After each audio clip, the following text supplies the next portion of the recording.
Hello, welcome back to my channel. ಬನ್ನಿ cooking ಮಾಡೋಣ. ಒಂದು ಸಿಂಪಲ್ ಮೋಮೋಸ್ ರೆಸಿಪಿ ಮಾಡ್ತಾಯಿದ್ದೀನಿ.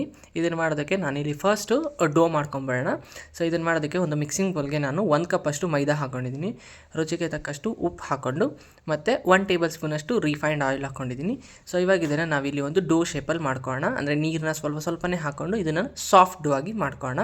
ಸೊ ಇದನ್ನು ಮಾಡಿಕೊಂಡು ಒಂದು 20 ಮಿನಿಟ್ಸ್ ರೆಸ್ಟ್ ಮಾಡೋದಕ್ಕೆ ಬಿಡಬೇಕು.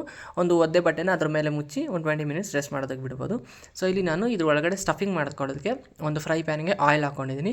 ಇದಕ್ಕೆ ನಾನು ಜಿಂಜರ್ ಗಾರ್ಲಿಕ್ ಎರಡೂ ಕೂಡ 1 ಟೇಬಲ್ ಸ್ಪೂನ್ ಹಾಕ್ಕೊಂಡಿದ್ದೀನಿ ಚಾಪ್ ಮಾಡಿ. 2 ಹಸಿಮೆಣಸಿನ್ಕಾಯಿ ಹಾಕ್ಕೊಂಡಿದ್ದೀನಿ ಮತ್ತು 1 ಈರುಳ್ಳಿ ಹಾಕ್ಕೊಂಡು ಈರುಳ್ಳಿ ಸ್ವಲ್ಪ ಕಲರ್ ಚೇಂಜ್ ಆಗೋವರೆಗೂ ಫ್ರೈ ಮಾಡ್ಕೊಳ್ಳೋಣ. ಈಗ ಇದಕ್ಕೆ ಮೀಡಿಯಮ್ ಸೈಜಷ್ಟು 1 ಕ್ಯಾಪ್ಸಿಕಮ್ನ ಚಾಪ್ ಮಾಡಿ ಹಾಕಿದ್ದೀನಿ. ಸೊ ಇದರಲ್ಲಿ ನಾನು ಏನು ಮಾಡಿದೆ, ಎಲ್ಲ ಚಾಪ್ ಮಾಡಿನೇ ಹಾಕಿರೋದು. ಸೊ ಇದಕ್ಕೆ ನಾನು ಒಂದು 4 ಕ್ಯಾರೆಟ್ ಹಾಕ್ಕೊಂಡಿದ್ದೀನಿ. ಅದು ಮೀಡಿಯಮ್ ಸೈಜ್ ಕ್ಯಾರೆಟೇ. ಒಂದು 4 ಕ್ಯಾರೆಟ್ನ ಚಾಪ್ ಮಾಡಿ ಹಾಕಿದ್ದೀನಿ.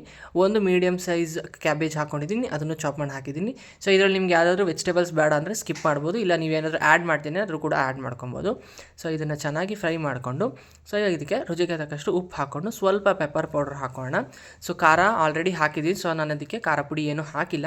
ಸೊ ಇವಾಗ ಇದನ್ನು ಚೆನ್ನಾಗಿ ಫ್ರೈ ಮಾಡಿಕೊಂಡು ಇದು ಕ್ಯಾಬೇಜ್ ಸ್ವಲ್ಪ ಕುಕ್ ಆದರೆ ಸಾಕು. ಇವಾಗ ಗ್ಯಾಸ್ ಆಫ್ ಮಾಡಿಕೊಂಡು ಇದನ್ನು ಸೈಡಿಗೆ ಎತ್ತಿಟ್ಕೊಳ್ಳೋಣ. ಮೋಮೋಸ್ ಚಟ್ನಿ ಮಾಡೋದಕ್ಕೆ ನಾನಿಲ್ಲಿ ಒಂದು ಪಾತ್ರೆಗೆ ನೀರನ್ನ ಹಾಕ್ಕೊಂಡಿದ್ದೀನಿ. ಇದಕ್ಕೆ 2 ಟೊಮ್ಯಾಟೊ ಹಣ್ಣು ಟೊಮ್ಯಾಟೊ ಹಾಕ್ಕೊಂಡಿದ್ದೀನಿ. ಸೊ ಎರಡನ್ನೂ ಈ ಥರ ಕಟ್ ಮಾಡಿ ಹಾಕ್ಕೊಂಡು ಇದಕ್ಕೆ ಒಂದು 4 ಬ್ಯಾಡಗೆ ಮೆಣಸಿನ್ಕಾಯಿ, ಒಂದು 2 ಒಣಮೆಣಸಿನ್ಕಾಯಿ ಹಾಕ್ಕೊಂಡಿದ್ದೀನಿ.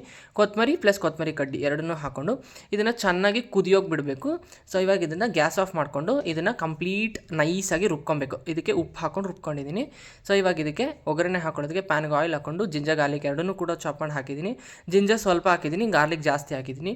ಸೊ ಇವಾಗ ಇದನ್ನು ಮಾಡಿರುವಂತಹ ಪೇಸ್ಟ್ ಹಾಕ್ಕೊಂಡು ಇದಕ್ಕೆ ಸ್ವಲ್ಪ ನೀರು ಹಾಕ್ಕೊಂಡು ಇದನ್ನು ನಾವು ಒಂದು 2 ನಿಮಿಷ ಕುತ್ಕೊಂಡ್ರೆ ಆಯಿತು. ಸೊ ಇವಾಗ ಇದನ್ನು ಮೋಮೋಸ್ ಶೇಪಲ್ಲಿ ಮಾಡಿ ಅದರೊಳಗಡೆ ಸ್ಟಫ್ ಮಾಡಿಬಿಟ್ಟು ಇದನ್ನು ಸ್ಟೀಮ್ ಮಾಡಿದ್ರೆ ಸಖತ್ ಸಿಂಪಲ್ ಆ್ಯಂಡ್ ಕ್ವಿಕ್ಕಾಗಿ ಈ ಒಂದು ಮೋಮೋಸ್ ರೆಸಿಪಿ ರೆಡಿ ಆಗುತ್ತೆ.